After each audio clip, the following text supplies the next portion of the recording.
GeM TV நேயர்களுக்கு அன்பு வணக்கங்களை கூறிக்கொண்டு குருவை வணங்கி விநாயகப் பெருமானை வணங்கி இன்றைய நாளிலே கலைகளை வளர்ப்பது நம்முடைய தர்மம், இந்து தர்மம். அந்த வகையிலே கலைகளிலே மிக மிக மேன்மையான ஒரு கலையான நாகஸ்வர கலை. இந்த நாகஸ்வர வித்வான் அன்பிற்குரிய செல்வகுமார் ஐயா அவர்கள் வந்திருக்கின்றார்கள். பல்லாண்டுகள் அனுபவம் மிக்க நல்ல ஒரு கலைஞர். வாருங்கள், அவரோடு இந்த இறைவாத்தியம் பற்றி பேசுவோம். வணக்கம், எப்படி இருக்கீங்க? நல்லா இருக்கீங்க. சந்தோஷம். அதாவது நாகஸ்வரம் அப்படிங்கிறது ரொம்ப, இந்த பேரை சொல்லும் போதே ஒரு சிலிர்ப்பு உண்டாகும். சொல்லுங்கள், இதில் உங்களுடைய பயணம் எப்படி, உங்களுடைய அனுபவங்கள் எப்படி சொல்லுங்கள். ஜெம் டிவி வாழ் அனைத்து மக்களுக்கும் அன்பான வணக்கம். நான் 20 வருஷத்துக்கு மேலே வாட்சிட்டு இருக்கேன் சார். என்னோட குருநாதர் ஆரம்பத்தில் பார்த்தீங்கன்னா என்னோடய தாத்தா தான். அவங்க வழிவழியாக குடும்பம் எல்லாரும். ஆமாங்க ஐயா, பாக்கியம். அது தாத்தா தான் முதல். அதுக்கப்புறம் மாமா தாத்தாவோட பேர் தங்கவேல், மாமா 2 பேர் இருக்காங்க சார். தண்டபாணி, பஞ்சஸ்வரம் தண்டபாணின்னு சொல்லி அவங்க 2 பேர். அதுக்கப்புறம் இங்கே சென்னையில் மேலே படிக்கிறதுக்காக இங்கே சென்னையில் தேனம்பேட்டில் மதுரை ஐயா அவர்களும் அவங்க மகன் PKM ரவி ஐயா அவங்கக்கிட்ட தான் நான் முறையாக படித்தது. அதுக்கப்புறம் இது 20 வருஷமாக பண்ணிட்டு வரேன் ஐயா. இங்கே ஒரு சில கோயிலில் வாச்சிட்டு வந்துட்டு இருக்கோம். அதாவது சிவபெருமானுக்கு ரொம்ப பிடித்தமான ஒரு வாத்தியம் நாகஸ்வரம். இது இசைஞானி இளையராஜா ஐயா கூட நிகழ்ச்சிகளில் ஒரு நிகழ்ச்சியிலையும் கோட் பண்ணி சொல்லுவார். அவருடைய பாடல்களில் முக்கால்வாசி நிறைய பாடல்களில் நாகஸ்வரத்தை டூயட் பாடலில் கூட அவர் உபயோகப்படுத்தியிருக்காரு இசைஞானி.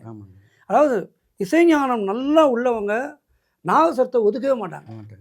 நாகஸ்வரம் அப்படிப்பட்ட ஒரு அருமையான கலை. இப்போ இந்த கலை எப்படி இருக்குது ஐயா? இப்போ ரொம்ப நலிவடைந்துட்டு வருதுங்க ஐயா. ஆனால் எல்லாம் வாசிக்கிறவங்க நல்லா வாசிக்கிறாங்க.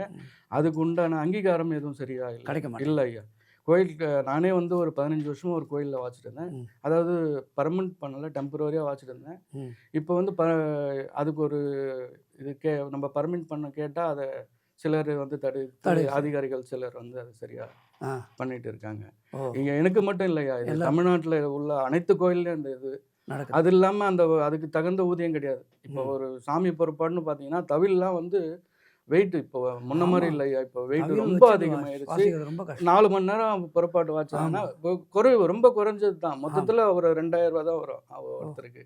அதனால நாதசுரனா கூட பரவாயில்ல. ஆனால் நம்ம ஆளுங்க மாலுக்கு போய் செலவு பண்ணுற காசு எல்லாம் தேவையில்லாத எதுக்கு சமூகத்தில் நம்மளால பிறர் பயனடையணும். கண்டிப்பாக. ஒரு மனித பிறப்புனா நான் இப்போ வாழறேன்னா என்னால் 4 பேருக்கு நல்லது நடக்கும். கண்டிப்பாக. அதுதான். இந்த கலையெல்லாம் தெய்வீக கலை. கண்டிப்பாக. இது அழியறதுக்கு, அதுவும் தமிழகத்துடைய தொன்மையான கலைன்னு சொன்னால் அது நாகஸ்வரம். அப்படி இருக்கும்போது தமிழக கோவில்கள்லேயே ஒத்த நாகஸ்வரம் வைக்கிறாங்க. அது வைக்கவே கூடாது. அது மாதிரிலாம் பண்ண ஒத்த நாகஸ்வரம் வைக்கவே கூடாது. ஒத்த நாகஸ்வரம் எதுக்கு வைப்பாங்க? அதான் வைப்பாங்க. ஒத்த நாகஸ்வரம் திருமணங்களில் கூட ஒரு சில திருமணம் ஒத்த நாகஸ்வரம் போருங்க. அது திருமணத்தில் நம்ம பேசுகிறோன்னா அவங்க ஏதோ நம்ம பைசாக்காக தான் பேசுகிறோன்ற மாதிரி நினச்சிக்கிறாங்க. இந்த முறையெல்லாம் யாருக்குமே தெரியல. என்னங்க வரப்போறீங்க கொஞ்ச நேரம் அப்படி அது கூட ஒரு மாதிரி சொல்கிறது. ஆமாம், வேறு மாதிரி சொல்கிறாங்க. தட்டுறீங்க அப்படி போயிடுறீங்க. அதுக்கு எதுக்குங்க அவ்வளோ பைசா? அது மாதிரிலாம் ஆகிட்டு இருக்கு. அதாவது அதில் எதுக்கோ தேவையில்லாத திருமணத்தில் தேவையில்லாத எவ்வளோ செலவுகள்லாம் இருக்குது. செண்டை மேளம் வைக்கிறாங்க, எதோ வைக்கிறாங்க. செண்டை மேளத்தை செண்டை மேளம் கேரளாவில் ஏதாவது கேரளா கல்யாணங்களில், மலையாளி கல்யாணங்களில் செண்டை மேளம் வாசி பார்த்துருக்கீங்க? இல்லைங்க, நம்ம நாகஸ்வரம் கேரளாவில் நல்ல நாகஸ்வரம் நல்ல கேரளா அவங்க நாகஸ்வரத்துக்கு ரொம்ப மரியாதை கொடுக்குறாங்க. அவங்க செண்டை மேளம் வைக்க மாட்டாங்க கல்யாணத்தில், நாகஸ்வரம் தான் வைப்பாங்க. ஆமாங்க. ஆனால் நாம் நம்மளுடைய அடையாளங்களை மறக்கிறோம். அதுக்காக தான் குறிப்பாக இது அதுக்காக பண்ணது ரொம்ப சிறப்பான ஒரு. அதனால என்னை விட பெரிய பெரிய வித்வான்கள்லாம் இருக்காங்க, அனுபவசாலிங்க இருக்காங்க. அவங்களையும் கூப்பிட்டு இது மாதிரிலாம் ஒரு இன்டர்வியூ பண்ணணும். கண்டிப்பாக மக்களுக்கு தெரியப்படுத்தணும். கண்டிப்பாக பண்ணலாம். சரி, இப்போ கோவில்களில் முக்கியமான ராகங்கள்லாம் வாசிக்கிறோம். ஆமாங்க. அது எதுக்காக அது வாசிக்கிறோம்? அதாவது இறைவனை சங்கீதத்தால் நம்ம இது பண்ணுறோம், பூஜை பண்ணுறோங்கிறது ஒரு முறை. குறிப்பிட்ட ராகங்கள் மட்டும் வாசிக்கிறோமே, அதுக்கு என்ன காரணம் ஐயா? இப்போ ஒன்றும் இல்லை ஐயா. கோயில் காலமுறை திறக்கும் போது சாமியை தொடர்ந்து காலையில் இது பண்ணும்போது பூபாலம் வாசிப்போம். அது கொஞ்சம் வாசிச்சு காமிச்சு.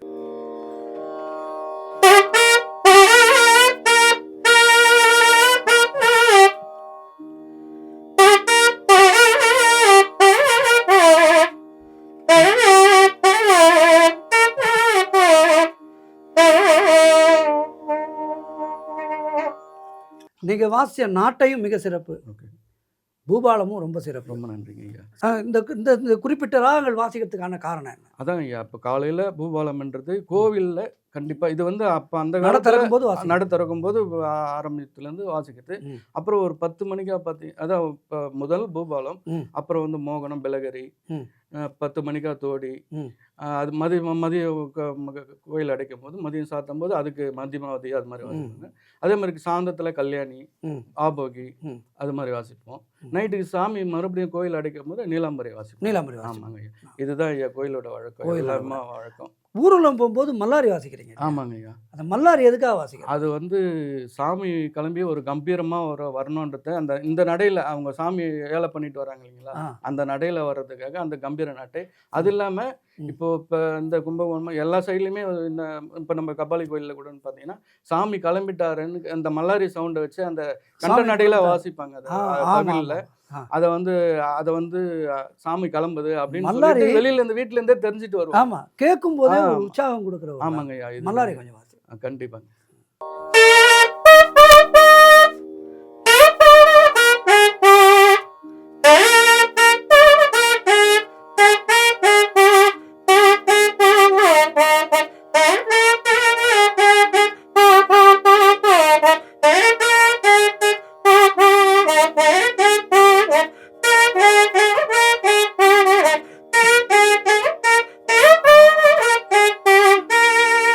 கல்யாணங்களில் முக்கியமான ராகங்கள் வாசிக்கிறேன். ஆமாங்க ஐயா. கல்யாணங்களில் அது வாசிக்கிறதுக்கான காரணம் என்ன? ஐயா, இப்போ சாமி கல்யாணத்துலேருந்து தான் கல்யாணத்தை பண்ணுறது அந்த முறையை வச்சு தான் பண்ணுறாங்க எல்லாத்துக்குமே. அது எப்படின்னு பார்த்தீங்கன்னா, இப்போ கல்யாணத்தில் இப்போ காலையில் மட்டும்னு பார்த்தீங்கன்னா அவங்க மங்களாஸ்தானம் பண்ணுவாங்க. அந்த டைமில் வந்து இதே பூபாலம் வாசிப்பாங்க. அதுக்கப்புறம் இப்போ சில கீர்த்தனைகள்லாம் இருக்குது. அதுக்கப்புறம் காசி யாத்திரை போகும்போது இந்த அசாவேரின்னு ஒரு ராகத்தில் ராராமாயண்டிக்குன்னு தியாகராஜர் கீர்த்தனை அது வாசிப்பாங்க. அப்புறம் பொண்ணு மாப்பிள்ளை அழைச்சிட்டு வந்துட்டு மாலை மாத்தத்து, ஊஞ்சல் போயிட்டு ஊஞ்சலில் நம்ம ஆனந்த பைரவி, ஊஞ்சல், ஓடம், லாலி அது கண்டினியூவாக பண்ணுவாங்க. அதில் வந்து ஓடம் மட்டும் கொஞ்சம் வாசிக்கலாம்.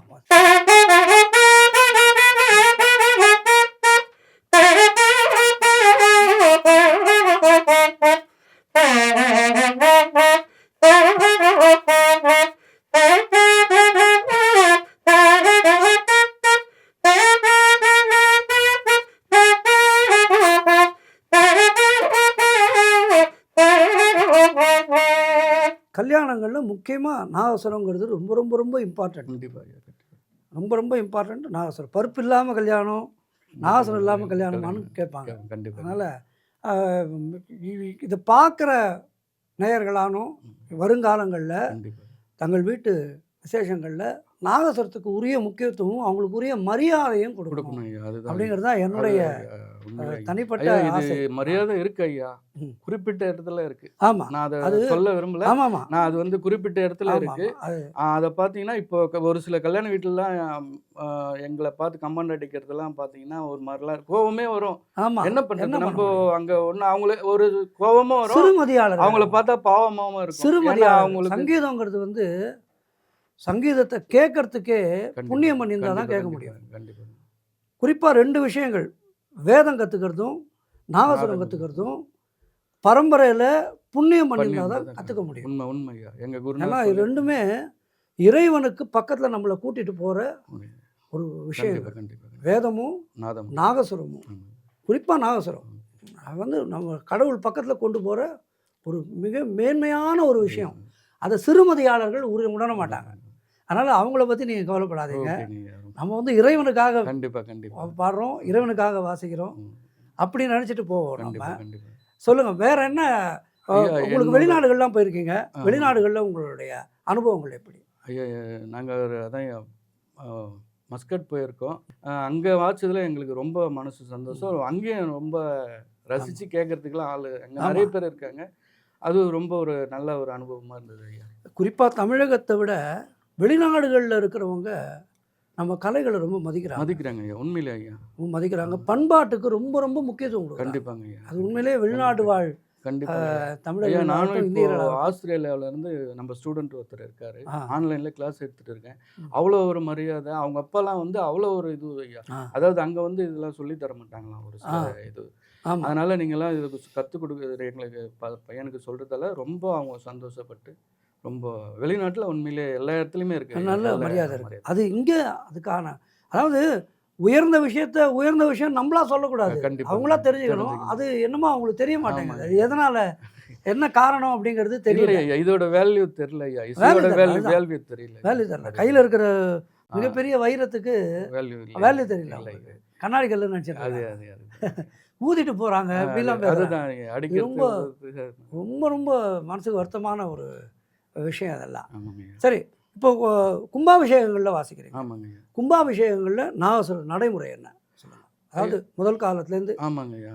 கும்பாபிஷேகம் பூர்ணாவதி வரைக்கும் ஆமாங்கய்யா. என்னென்ன ராகங்கள் முக்கியமாக வாசிப்பீங்க? ஐயா நாங்கள் முதல்ல வந்து பிள்ளையாருக்கு அம்சத்வனி இல்லை நாட்டை அது மாதிரி வாசிப்போம். அதுக்கப்புறம் யூஸ்வலாக கீர்த்தனை தான் ஐயா. கீர்த்தனை பெருசாக அப்போ எதுவும் இருக்காது. அப்புறம் ஐயா அவங்க குருக்கள்லாம் வந்து அந்த இதில் ஃபார்மாலிட்டிலாம் முடிச்சுட்டு பூர்ணாவதி பண்ண உடனே அவங்க வந்து இந்த ராகதாளம் அந்த என்னென்ன ராகங்கள் முக்கியமாக வாசிப்பீங்க? அதான் பிள்ளையாருக்கு தேவையான கம்பீர நாட்டை அவங்க முதல்ல அதை தான் கேட்பாங்க.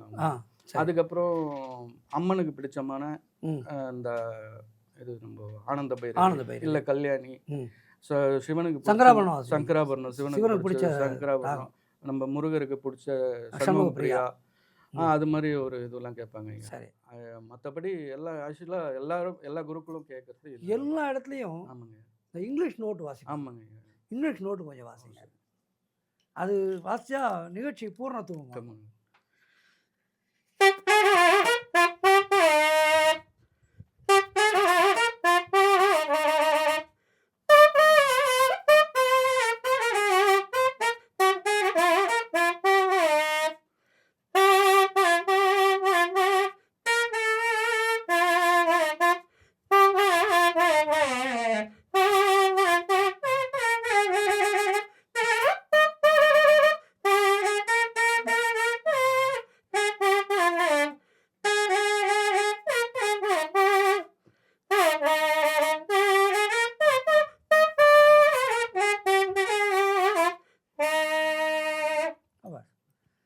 அதாவது மங்கள வாத்தியம் அப்படிங்கிறது இதுக்கு மட்டும்தான் பேர். கண்டிப்பாக. வேற எந்த வாத்தியத்துக்கும் புல்லாங்குழலாகட்டும் எல்லாமே மேன்மையான வாத்தியங்கள், நான் இல்லைன்னு சொல்ல. ஆனால் மங்கள வாத்தியம் அப்படின்னு சொல்கிற ஒரே வாத்தியம் நாகஸ்வரம் மட்டும்தான். நாகஸ்வரமும் தவிலும் எந்த இடத்துல ஒலிக்கிறதோ அந்த இடத்துல இறை அம்சம் கண்டிப்பாக இருக்கும். கடவுள் வந்து ஓடி வந்துடுவார் அப்படின்னு ஒரு இது உண்டு. அப்புறம் உங்கள்கிட்ட ஒரு முக்கியமான கேள்வி. ஒவ்வொரு ராகத்துக்கும் ஒரு சக்தி உண்டு. ஒரு ராகத்துக்கும் ஒரு சக்தி உண்டுன்னு சொல்லுவாங்க. இந்த அமிர்தவர்ஷினி வாசிச்சா மழை வரும்னு சொல்லுவாங்க. இது வந்து அமரர் குன்னக்குடி வைத்தியநாதன் ஐயா அவர்கள் 80களில் வாசித்து வடபழனியில் வாசித்து மழை வந்துடுது. இது நடந்தது. அதே மாதிரி அமரர் புரட்சித் தலைவர் அவர்கள் இதுவாக ஆஸ்பத்திரியில் இருக்கும்போது ஒரு குறிப்பிட்ட ராகங்களை வாசித்தா வந்து உடம்புக்கு நல்லதுன்னு சொல்லிட்டு எல்லா கோவில்கள்லேயும் நாகஸ்வர வித்வான்கள்லாம் சேர்ந்து அந்த ராகத்தை வாசித்து ஐயா அவர்கள் நல்லபடியாக திரும்பி வந்தார். நல்லபடியாக நடந்தது. அது மாதிரி இந்த ராகங்களுக்கு இருக்கிற சக்தி கண்டிப்பாக என்ன. இதில் இந்த அமிர்தவர்ஷினி உங்களுக்கு ஏதாவது தனிப்பட்ட அனுபவங்கள் இருக்கா? ஐயா அது மாதிரி எங்கள் குருநாதர் வாட்சி நான் கேள்விப்பட்டிருக்கேன். தெனமெட்ட மதுரையா வாட்சி அவங்களே சொல்லியிருக்காங்க இதை.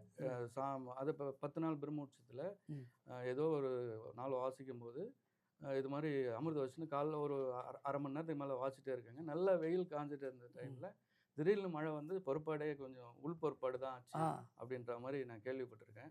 அவங்க சொல்லியிருக்காங்க. ராகங்களுக்கு நல்ல சக்தி உண்டு. அதே மாதிரி இப்போ நம்ம மெடிக்கல்லே வந்து ஆராய்ச்சி பண்ணி சுகருக்காக சங்கராபரண ராகம் கேட்டால் பிபி சுகர் கொஞ்சம் கம்மியாகும் அப்படின்னு சொல்லி அதையும் இப்போ நிறைய கேள்விப்பட்டிருக்கேன். நீங்கள் யோசனை பண்ணி பாருங்கள். அதாவது நமக்கு ஒரு 3 தலைமுறைக்கு முன்னாடி 2 தலைமுறைக்கு முன்னாடிலாம் பார்த்தீங்கன்னா சுகர் பிபி அப்படின்லாம் டாக்டர் இல்லை எதுவுமே இல்லை. எங்கள் அம்மாவுக்கு கிடையாது. எங்கள் அம்மா 92 வயசு இருந்தாங்க. எங்கள் அம்மாவுக்கு சுகரோ பிபியோ இதெல்லாம் எதுவுமே கிடையாது. இந்த பாட்டுங்கிறது வந்து ஒரு அற்புதமான வைத்தியம். நம்முடைய ஹிந்து தர்மம் வந்து பல மேன்மையான விஷயங்களை உள்ளே வச்சு நம்முடைய வாழ்க்கை முறையை அமைச்சு அந்த வழியில் போனாக்கா நமக்கு எந்த விதமான இதுவும் வராது, நோய் நொடியும் வராது. அது கண்கூடான உண்மை. அது கண்டிப்பாக நம்ம கையில் இருக்கிறதெல்லாம் வைரங்கள் ரத்தினங்கள் நம்ம புரியாமையே நம்ம வாழ்ந்துட்டு இருக்கோம். அதுதான் ஒரு பெரிய சோகம் நம்மக்கிட்ட. ஆனால் மகாபெரியவர் கூட இந்த நாகசுர கலையை பற்றி ரொம்ப ரொம்ப மேன்மையாக சொல்லி சொல்லி இந்த அமிர்தவர்ஷினியை பற்றிலாம் அவர் நிறைய சத்சங்கத்தில் சொல்லியிருக்காரு. ரொம்ப சந்தோஷம். என்னோட ஒரு சின்ன வேண்டுகோள் என்னன்னா, இப்போ பார்த்தீங்கன்னா நம்ம பொதுவாக எல்லா ஃபேமிலி குடும்பத்துலேயும் குழந்தைக்கு ஒரு 5 வயசு ஆச்சுன்னா ஏதோ ஒரு இசைத்துறையில் கற்றுக்கணும். அவங்கள எடுத்துன்னு போய் படிக்க வச்சுட்டோம்னா இந்த வன்முறைகள்லாம் கொஞ்சம் கம்மியாகும். ஏன்னா இது வந்து நிறைய இப்போ இசை வேற மாதிரி இதுல போய் அங்கே மனசு மென்மையாக அது அந்த மனசு அதுவும் இப்போ உலகத்தில் நடக்கிறதெல்லாம் ரொம்ப அதே மாதிரி கேள்விப்படாத விஷயங்களா இப்போ ஸ்கூல்லையும் எல்லா ஸ்கூல்லையும் இந்த இசைக்குன்னு ஒரு கிளாஸ் மாதிரி ஆமா, வச்சு பண்ணிட்டு இருக்காங்க. இருந்தாலும் அதை கொஞ்சம் அதிகப்படுத்தி படுத்தினா நல்லா இருக்கும். நல்லா இருக்கும் ஐயா. மற்றபடி ரொம்ப மற்றதெல்லாம் குறிப்பாக தீபாவளி பொங்கல் போன்ற நாட்கள்லாம் பார்த்தீங்கன்னா அந்த காலங்களில் வீட்டுக்கு வந்து நாகசுரம் வாசிப்பாங்க. ஏன்னா எல்லா வீடுகள்லையும் மங்களம் தங்கணும் அப்படிங்கிற ஒரு மேன்மையான நோக்கத்தோடு வந்து வாசிப்பாங்க இல்லையா? அது மாதிரி இந்த நாகசுர கலை என்பது இறைவனுடைய பூர்ணமான அருளை பெற்ற ஒரு அற்புதமான கலை. இந்த கலையில் நீங்கள் மென்மேலும் வளரணும் அப்படின்னு பிரார்த்தனை பண்ணிக்கிறேன். ஸ்டுடியோவுக்கு வந்து உங்களுடைய நேரத்தில் கருத்துக்கள்லாம் சொன்னதுக்கு ரொம்ப ரொம்ப நன்றி. இறுதியாக ஒரு மத்தியமாவதி வாசித்து நிகழ்ச்சியை நிறைவு பண்ணிக்கலாம்.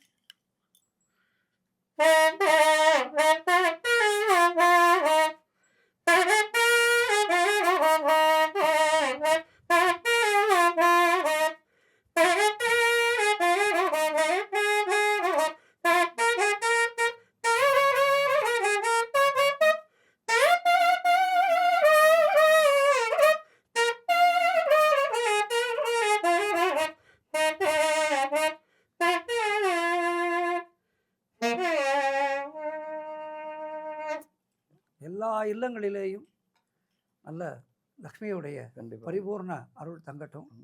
ரொம்ப நன்றி. எனக்கு இந்த வாய்ப்பு கொடுத்ததுக்கு ரொம்ப ரொம்ப நம்ம ஜெம் டிவிக்கு ரொம்ப நன்றிங்க.